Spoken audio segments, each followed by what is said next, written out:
Hello. Hi, Mary. Hi, Seth. How are you? Fine. How are you? I was watching the new Degrassi, Were you? and it's yes, amazingly enough. It's just a thing I do sometimes, and then sometimes I like to call you to talk about it. Oh my God, that's so sweet. But so I was watching the new Degrassi, and there in the beginning there, Peter picked up the video camera, and I was just like, oh no. The last thing Peter needs is a more powerful video camera. Exactly. It was like a drink in the hand of an alcoholic. Oh, here we go again. Bad news. But he powered through it. I'm proud of him. Kind of. It was just such classic Peter. Like when Derek sticks the crotchless panties in Danny's book bag, and like you look at Peter for his reaction, and he's like, "Awesome!" Like he just never. He never learns. Well, he's true to himself. You know, even though we've done close to 100 of these podcasts, and I never thought that would happen, the one thing that I never, ever thought would happen is that one of them would include the phrase crotchless panties. We've broken that barrier. It's a milestone. We've also broken the milestone of finally having a Danny Derek episode of Degrassi. Yeah, a Danny Derek episode that had that age-old question, the boy question of bros before ladies. Yes, bros before ladies. Yes, exactly. Bros before lovely young women. So it was only kind of, I mean, sort of at its heart, it was bros before ladies. But it was really more just about not being an ass. Good point. Because, you know, like, bros before ladies is more like, it's like you just cut the girl out of the equation, and it's like, no, it's just us men, yeah. But this was more about just being like, okay, she likes you, not me, fine. We can still be friends. Cool, go, have a good time, see ya. Yeah, and kind of reaching that very difficult conclusion to reach, because I know. I mean, especially the first time you go through that, there's no way you're going to accept it gracefully. Oh, no, yeah, man, I know I wouldn't. I liked his line, Derek's line, where he was just like, whatever, it's not like I have a choice, which is basically like the crux of the whole problem whenever any of that happens. It's like you can't change it, so you might as well accept it. And that's kind of the question is like in a situation like that, who's the person who's letting the chick come between? Like the dude who can't deal or the dude who's like daring to go out with the girl who asked him out, who's Right. totally cute. Right. You know? Right. And daring to wear a dickie. Oh my God. Did you see him rip it off? Derek rip that thing off his head too. I was like, wow, that took skill to just whoa. One move. And Emma is crazy. Oh well, she was temporarily crazy again, I guess is all. As usual. Yeah, she goes to bounce with that. Just going through a hard time. I have to say, I really like that they're showing how difficult this is for Snake because I think sometimes like you hear stories about like teachers getting accused and like you just don't realize if it's a false accusation, like how big of a deal that is, how it's not, you know, even if the teacher's cleared, it's like not necessarily a good solution. But yeah, and Snake is such a good stepdad. He was so like, he's in the middle of this incredibly difficult thing and he still takes the time to acknowledge that like it's difficult for Emma too, Right. that, you know, she's going through a rough time with it. And to adopt a dog. A really cute dog. He was all there. Rufus Eggers, Rufus Eggers, Rufus Eggers. I like they shouted out "What is the what?" because I really love that book. It's a really good book. Wait, but we breezed over Emma's craziness here. The guy loans her a book, and then she gets a dog for the two of them? No, they were talking for hours and hours on the phone at night. Well, And no. What? So if he had, like, kissed her, she would have gone and bought them a house. Like, I see your point. I guess it was a little far. I got us a 401k plan. It's your turn to pick up our dog's poop. But Emma might be sometimes crazy, but Miriam McDonald is never crazy. Oh, she's awesome. And she's also waiting for us to call her on the telephone. Awesome. Well, we should do that then. Let us. Let us go now, you and I. Okay, calling. Hello? Hi, Miriam. Hey. It's Mary and Seth from theend.com. Hi, Miriam. How are you guys? We're good. You're in LA, right? I'm in LA, yeah. It's so great. Like, I hear the winter up in Toronto has been horrible, so if nothing else, it's great to get away from that. And like Cassie's down here, so her and I have been hanging out all the time. Totally. Yeah, it's been so much fun. We went to the Kids' Choice Awards like last weekend or the weekend before, and Really? it's been really awesome. How was that? It was a lot of fun.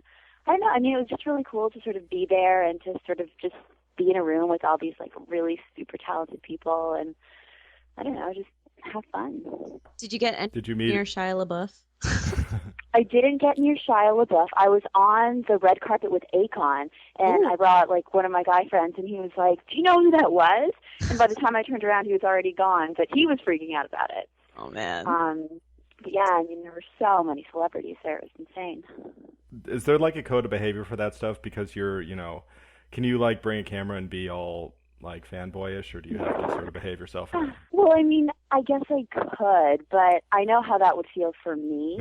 If somebody, were to come up and ask for a picture, like as flattering as it is, and as much as I love to do it for people, it's still, it's still like a little weird. So yeah, right. I don't think I'd bring my own camera, but I definitely like to look at the photos from the events afterwards. Totally. Someone else has taken. All right, so speaking of fans, I've got questions that people have been emailing me for a while now. One of these is from '07 because they've just been waiting and waiting for us to podcast with you again. Okay. This is from 007 Mahala. It says, I would like to know if she ever thought she wanted to quit Degrassi and just become a regular person without all the people recognizing her.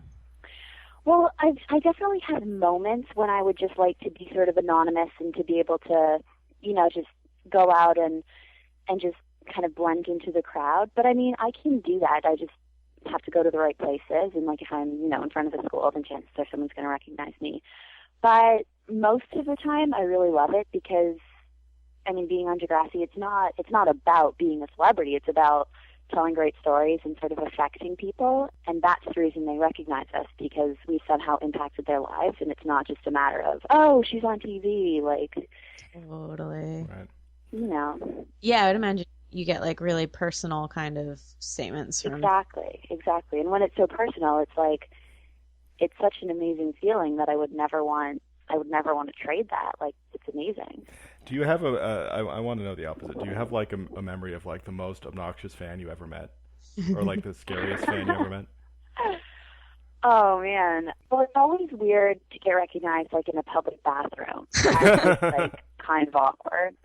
But no, I mean, most of the time the fans are just so awesome and so sweet. Like yesterday I was in the park, like I was just like going for a walk, and this girl like recognized me from across the park, and she like came running over, and I don't know, it was really sweet. Like our fans are so great.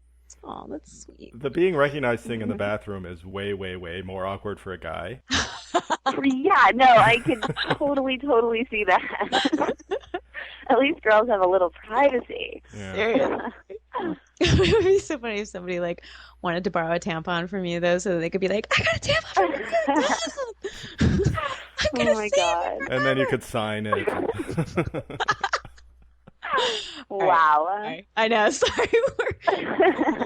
Where is this conversation going? I don't know. All right, the next one is from RIPJT123, and it says, after the Internet Stalker episode, which is like, what, like the first episode or something? 7 years ago, almost 8 years ago, yeah. It says, was she more careful on the internet, and did her parents monitor pretty much everything she did? Well, I was never, I didn't get into the whole internet technology thing until really late. Like, honestly, I was clueless about, like, pop culture until I was, 15 years old. So I wasn't even on the internet all that much. I was just, going to my dance classes, going to school, just that kind of thing. But no, it was definitely a wake-up call. Like, I wasn't even aware of those dangers until we did that episode.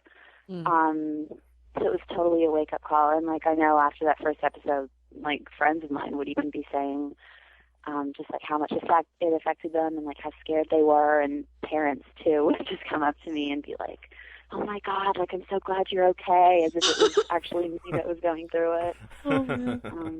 All right, one more fan question, which is from JXLinkX. It says she just saw Devil's Diary and it freaked her out beyond belief. And she asked if it was tense on set. And I was actually kind of wondering, when you're shooting a horror movie, is it a different vibe than it is when you're shooting Degrassi? Yeah, I mean, for certain scenes, it was kind of tense. Like, there was this one scene when I have to, like, get hit by a car. And we filmed it kind of in reverse, where I started bending over the car, and then it was supposed to back up. But I was literally wedged in between two cars. Oh, wow. And I was, like, I made the stunt guy check, like, 20 times if he was in reverse, because I was so scared that if the car somehow rolled the wrong direction, I would have actually been squished. But no, like, everything turned out great, so... Yeah, it sounds like slightly more stressful than shooting just like plain old emotional scenes. Yeah, I mean, obviously in Degrassi we do have some kind of stressful situations, like the school shooting. That episode was tense. Like, there was just a totally different energy on set during that block. And Shanae stabbed herself in the leg with a giant knife. I know. We've had some serious tragedies on that show, and I don't even know if I should be saying this, but there was this one episode where I accidentally like punched a pane of glass, and like I had to get stitches. I go to punch the door, but I'm kind of a tool, and I punched the window instead. Wow, you punched through a pane of glass? Mm-hmm. And I mean, it wasn't that huge a deal. At first, I didn't think anything was wrong, but then I looked at my wrist, or somebody like pointed to my wrist, and I realized it was bleeding. And then I got really scared, and it was during the 80s episode, so I had to like go to the hospital dressed up like Cyndi Lauper, and it was just horrible. But it was like, it's a great memory, and it's a great story. So. I'm just impressed that you could put your fist through a pane of glass. That's really wild. Yeah, not like stunt glass. I'm pretty strong. I mean, I might just look like some girl, but I'm pretty strong. All right, I was just looking at job interview questions online. Okay. And I was thinking it would be fun to ask you some of these. Please tell me if this is annoying and we'll stop. Okay, no, let's do it. Okay. So, Miriam, where do you see yourself in 5 years? Wait, okay, I have to ask you a question. Is this as if I'm doing a job interview, or is this...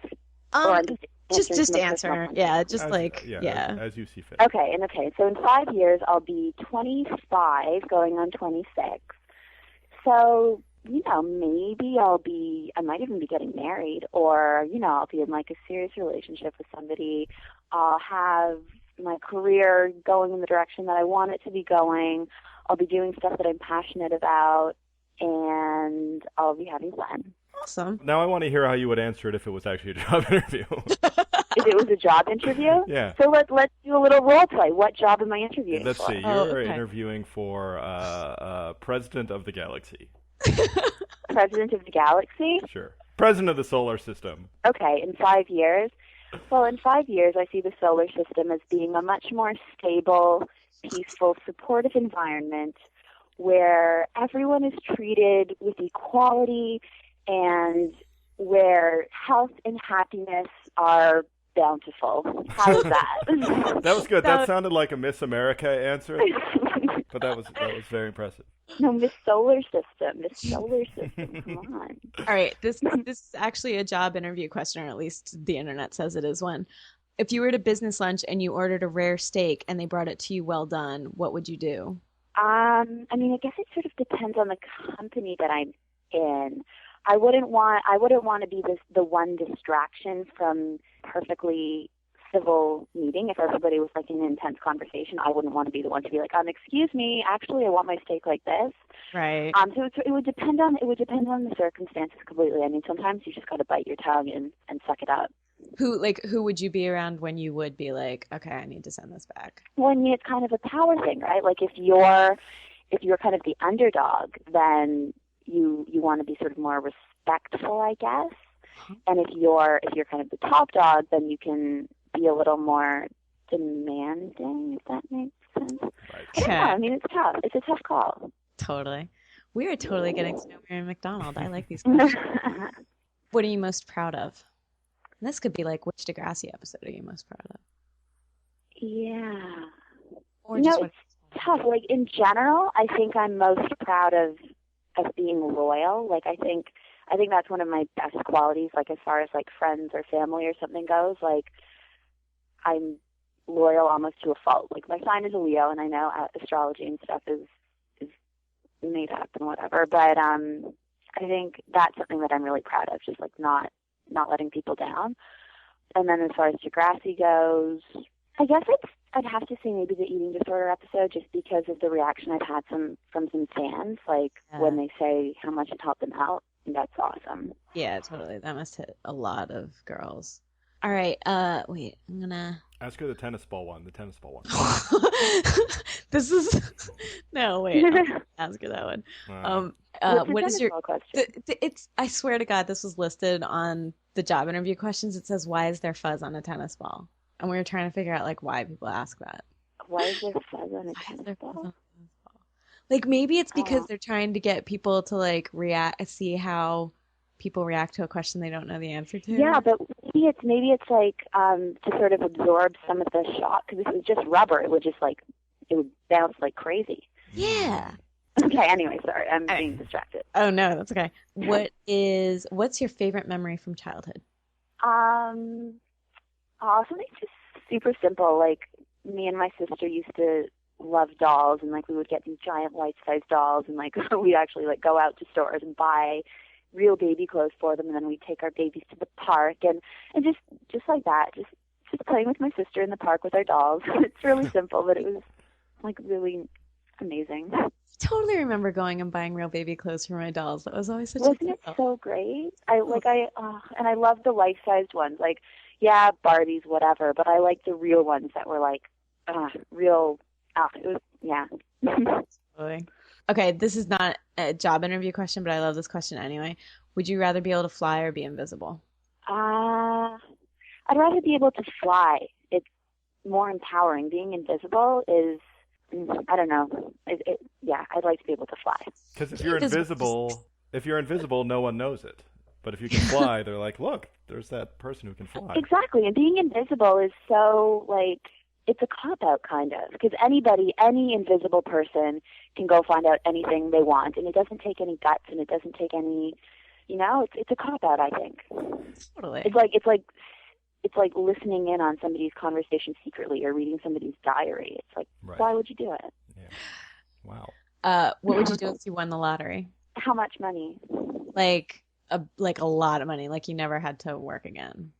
Never had. Okay, well, the first thing I would do is like buy my parents like a really amazing house. Like, they've been so amazing to me. That's the first thing I would want to do. And I'd want to go on vacation with all my friends, and I'd want to do a lot of traveling and try and use my money to sort of like help people out. Like, I missed out on the Africa trip this summer because I was working, but I would love to go and do sort of a volunteer experience like that. Like, I think that would be so valuable. Yeah. And then just not have financial worries. Like, that would be great. Do you think you'd get bored and like still want to act and stuff? Oh, of course. Like, I'm not the type, like, I don't know how to sit still. I don't, like, to a fault. So I would definitely have to like keep working, or like I was saying, like, it would be a great opportunity to be able to volunteer and do stuff where you're not working for money. You're just working just for like personal fulfillment, or to help somebody. Yeah. But then this is actually a Seth question, which is what superhero? Oh, this question. Okay, yeah. I'll ask this one since the flying or invisible thing is really a superpower question. But the superpower question I like is, what superpower do you have now? And I'll give you an example. My superpower is that I can find a parking space anytime I need it, anywhere I need it. So what is your superpower? Oh, that's so tough. What's my superpower? I don't know. I guess like maybe like making somebody smile, like, and I don't mean just in sort of like a simple way, but like if I really set my mind to it, I could probably make anyone smile just by either doing something really stupid or giving them like a really cheesy little grin, or doing that stupid shoulder shrug thing that I always do. Wow, all your interview question answers are so sort of they're so selfless, because it's all, you don't want to be invisible because that is sort of a cop out and you can use that to be kind of skeevy and cheating. You want to use your superpower to make other people happy, and if you're rich, you want to spend all your time helping other people.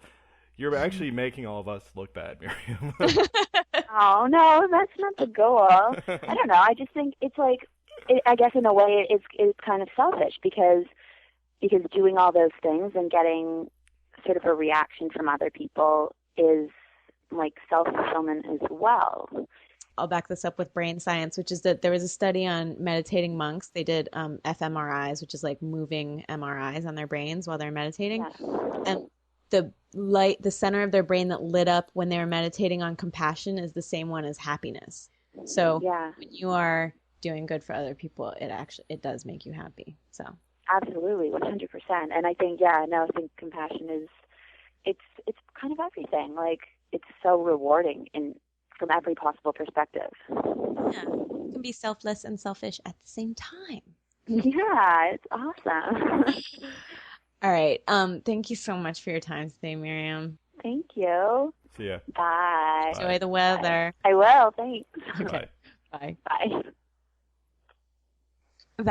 She was such a good sport to like answer those questions. I know. She just went along with everything. Totally. I have to say, when she was talking about loyalty being one of her strongest qualities, that I'm really proud of my powers of perception, basically, because the like 2 minutes I've seen her in person before, that was totally the impression I've gotten of her, is that she's like the friend who like takes care of her friends. Really?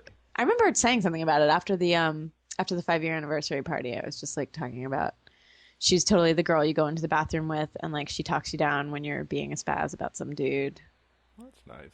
You would go in the bathroom with me and talk me down when I was being a spaz, wouldn't you, Seth? Sure, yes, of course. Would you go into the bathroom and console me if I was crying over Miriam McDonald? I would. I would wipe your crocodile tears away. Thanks, Mary. You're a loyal friend. Real touching. C+. All right. Way to podcast. Way to podcast! I'll talk to you next week. Yes. When is it Mike LaBelle week again? Yes. Next week is Mike LaBelle week. Again, it's with the Mike LaBelle. I know. Always with the Mike LaBelle. Exactly. See you, Mary. Bye. Bye.